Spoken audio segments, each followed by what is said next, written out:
Anda ambil dari mana itu? Ya gini, ini artinya timnya Bung Abdul tuh kerjanya PR-nya nggak beres ya. Kalau Anda belajar jelas, bukan kami yang pertama ya. Sekarang Anda bilang sebut namanya, akunnya. Nggak mau saya sebut karena saya takut bahwa nanti akun tersebut jadi sasaran tembak Anda. Kalau Anda mengatakan saya salah karena saya tidak mencantumkan siapa aslinya sumbernya, nggak apa-apa, saya salah. Tapi jangan pernah menuduh saya mengedit kemudian menjadi orang yang pertama kali menyebarkannya agar terjadi kemarahan massa. Saya seharusnya mencantumkan nama tempat saya merujuk itu ya. Oke, clear ya. Berarti Bung Ade mengakui kesalahan kan karena tidak mencantumkan apa dari mana link itu saudara pakai. Betul. Mengakui kesalahan. Oke. Itu pertama. Tapi kan tuduhan Anda lebih serius. Selama Bung Ade Armando tidak menyatakan sumbernya, maka Bung Ade Armando bertanggung jawab terhadap yang dipublikasikan. Oke, gini.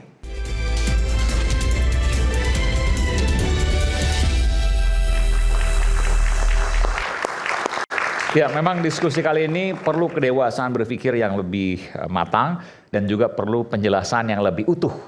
Ya, betul ya. Ya, baik, terima kasih Bung Aiman. Jadi saya tambahkan, saya cuma 1 menit saja bahwa ketika terjadi pelanggaran hukum itu ada unsur objektif subjektif.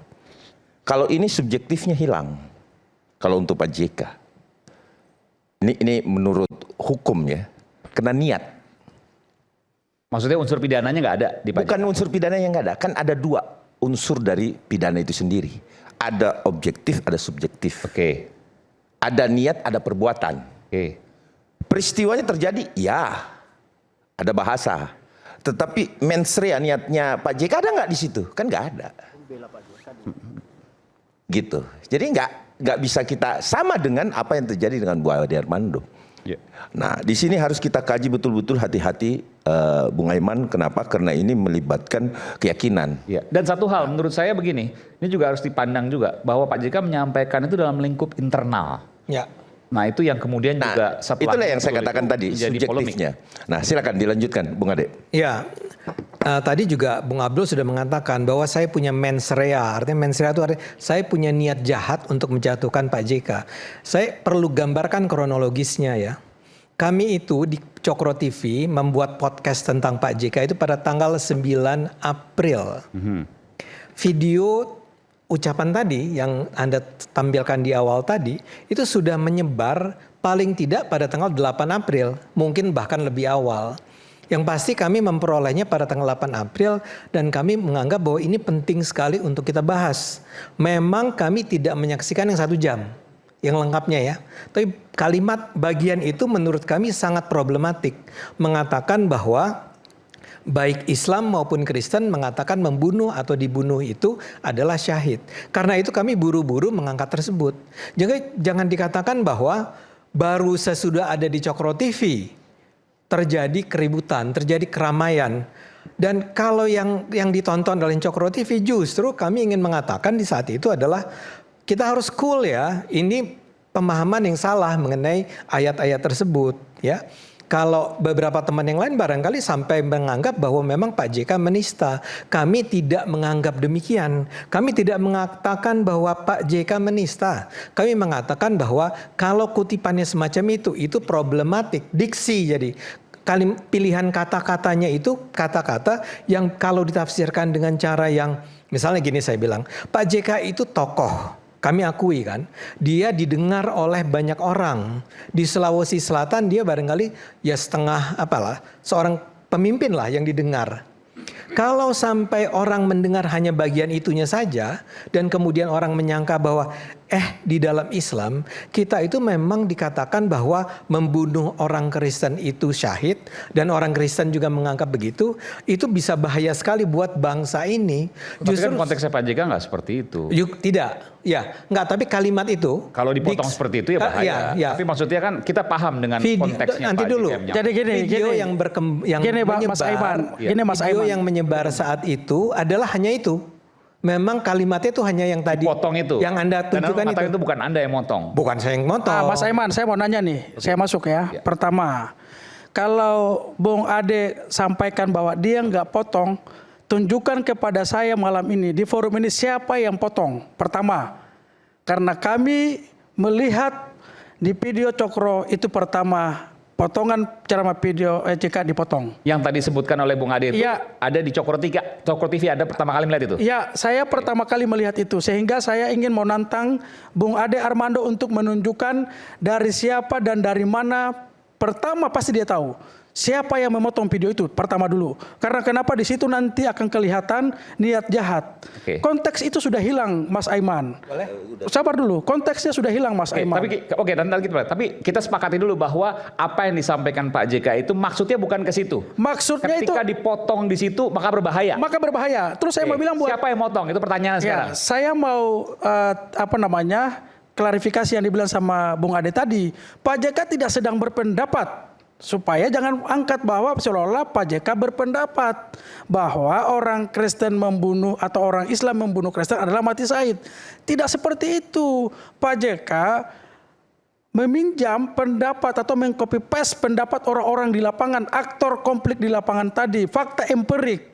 Sehingga beliau sampaikan Ya, di forum penjelasannya. itu, gitu. Jadi bukan Pak JK sedang berpendapat. Pertanyaan Bentar, tadi, Bang siapa Rasman. yang motong begitu kan? Bisa saya. Jadi pertanyaan pertama adalah siapa yang memotong? Karena Mas Aiman, beliau Cokro TV lah yang paling pertama di tanggal 9. Ingat, Cokro TV tanggal 9. Lalu kemudian bersamaan Permadi Arya muncul. Lalu kemudian di YouTube ini kami punya Bicara timeline ya. ya, ini kita punya bukti. Di YouTube Kupas Bicara itu hadir Ade Armando sebagai narasumber tunggal dengan ada 2 host cewek perempuan. Ini bahasa sangat framing nih, seperti ini. Kok Yusuf Kala bilang orang Kristen diperintahkan bunuh orang Islam, tanda tanya. Ini kan framing. Ini apa ya? Thumbnailnya atau apa? Ini thumbnail. Ini Thumbnailnya? Ya, judul. Oh, Judul oke.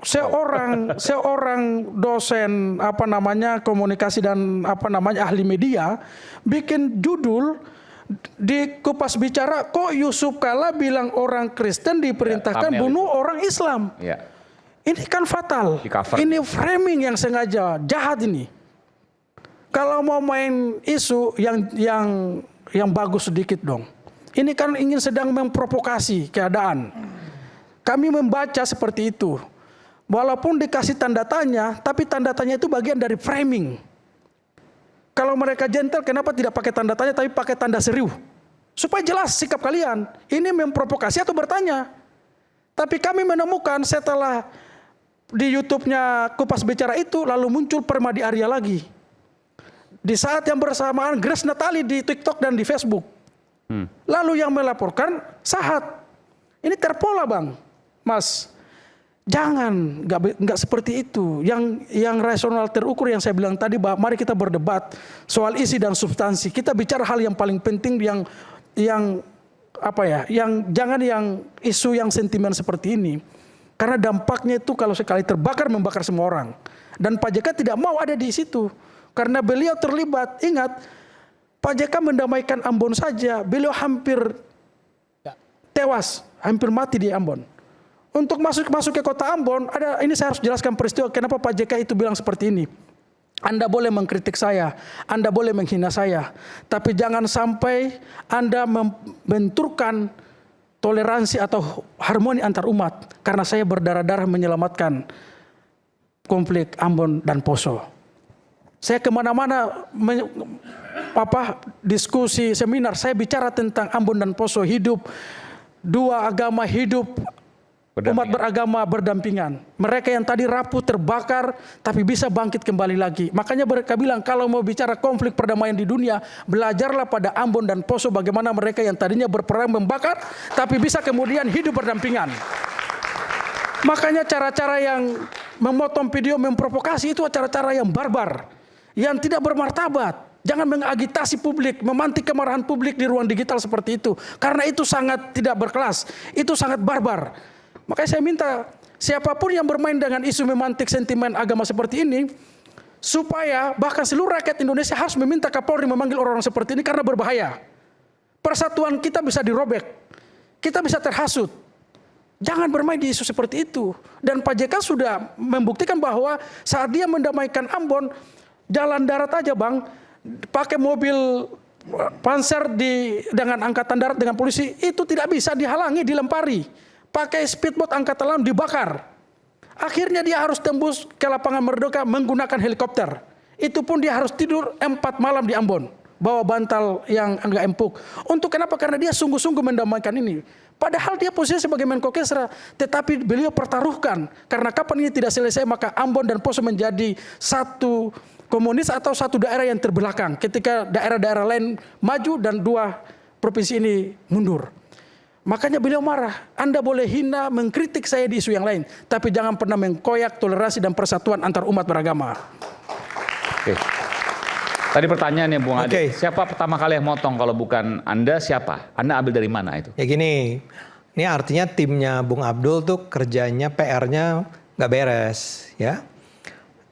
Kalau Anda belajar jelas, bukan kami yang pertama ya.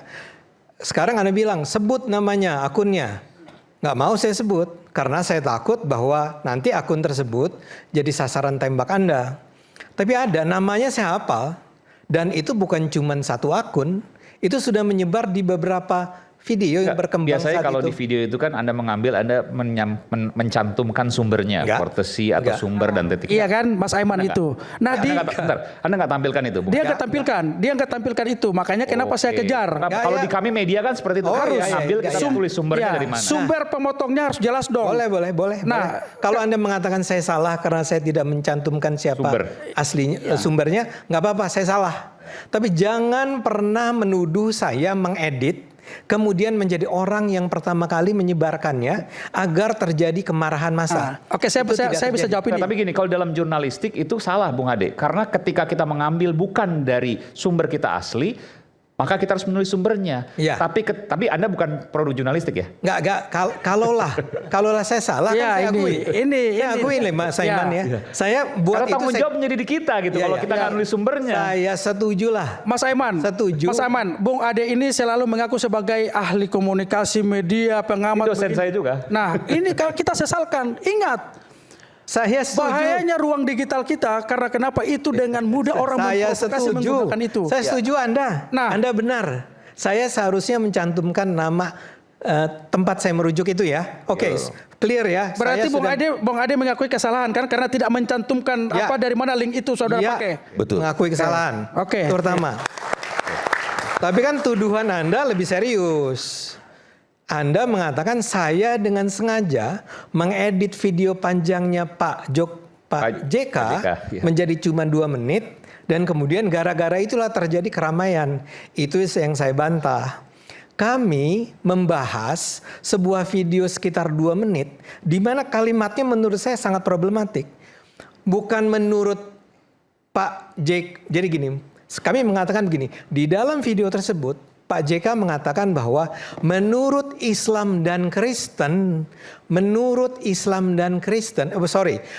kata Pak JK, Islam dan Kristen berpendapat membunuh atau dibunuh itu syahid. Bahkan secara spesifik Pak JK mengatakan Kristen juga berpendapat membunuh atau dibunuh orang Islam itu syahid. Ya, kami ingin mengatakan melalui video itu kami mengatakan tidak benar loh ini, ya. Tidak benar kalimat ini. Tidak benar bahwa baik agama Kristen maupun agama Islam itu mengatakan bahwa memang Pak JK menyatakan bahwa pendapat itu keliru. Tapi begini, kita mungkin ini sudah clear. Boleh nggak diulang lagi saja? Mas Aiman ini supaya begini Mas Aiman diperpanjang karena konteksnya menurut saya juga cukup sensitif. Ya. Tapi bahwa intinya video itu dipotong sehingga berubah makna, ya jelas salah. Enggak, gini loh. Bahwa video itu kemudian mengandung makna yang salah, ya iya karena dipotong. Iya. Dipotong. Kalau Bung Ade kalau jujur, seandainya full, maka konteksnya, maknanya akan didapat. Tapi ketika dipotong, ya pasti salah. Ya. Apapun itu pasti salah. Jadi saya pikir menurut saya konteksnya kita tidak usah perdebatkan lagi. Karena bagi saya itu sangat sensitif.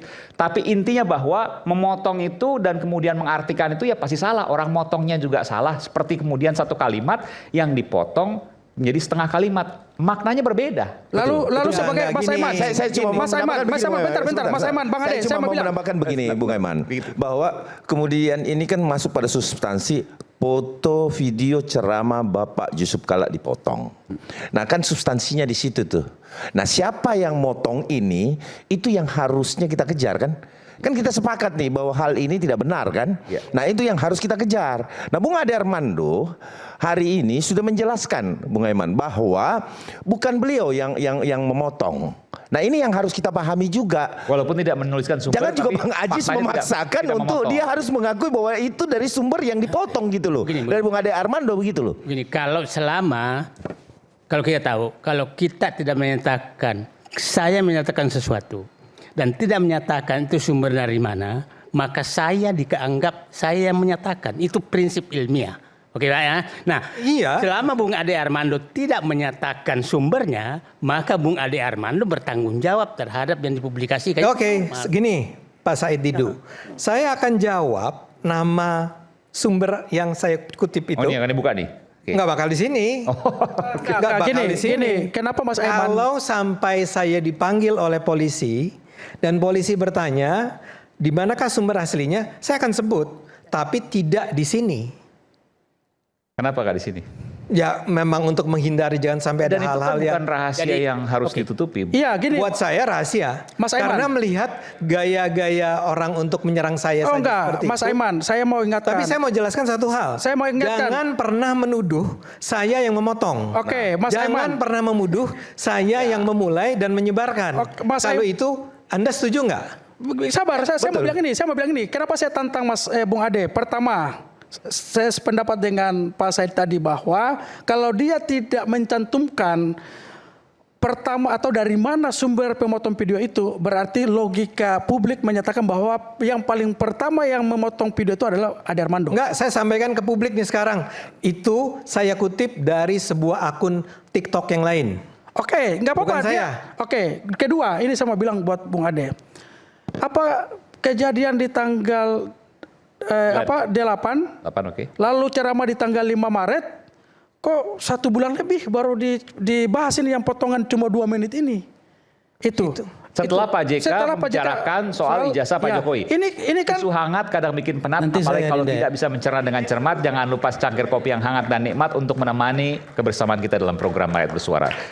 Saya akan kembali pas jeda. Apakah kemudian ini terkait dengan Pak JK yang menyampaikan ijazah Pak Jokowi? Kita simak nanti selepas jeda. Oke.